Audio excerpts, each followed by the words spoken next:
So untuk jimat masa, jimat tenaga, memang kena buat keputusan sendiri. Kalau tak pasti, betul tak pasti, sebaik-baiknya tanya, minta petunjuk dari Allah. Minta petunjuk dari Allah, Allah akan bagi petunjuk. Allah akan bagi petanda-petanda dia. Yakin. Okay? Yakin Allah akan bagi yang terbaik dari yang terbaik. Yang dalam hati you sekarang ni, hati you, fikiran you, keputusan yang you dah buat sekarang ni, pasti tak pasti. Tapi sebenarnya, benda tu betul. Tapi, rasa macam tak pasti. Sebab tak dapat sokongan pada orang keliling. Tapi benda tu betul sebenarnya. Fizzah dah alami. Semua orang alami benda ni. Apa jawapan dia? Teruskan. Benda tu betul.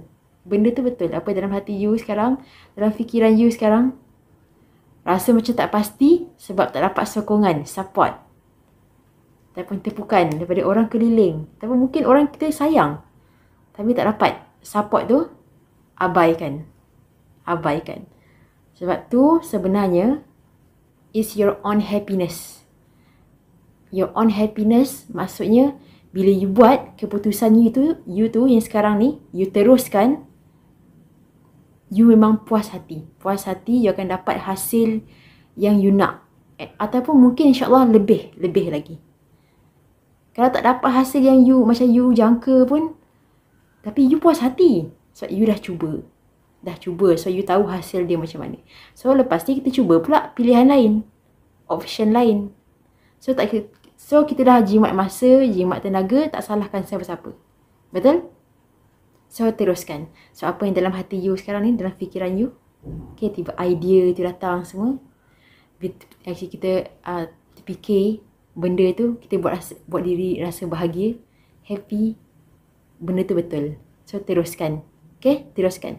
Yakin dengan diri sendiri, Allah ada, benda tu betul, niat kita betul, niat betul, benda tu betul, masa dalam ajaran agama Islam ataupun dalam landasan yang betul, tak sakitkan siapa-siapa, tak kacau siapa-siapa. Teruskan. Yakin dengan diri sendiri, Allah ada, teruskan. Okay?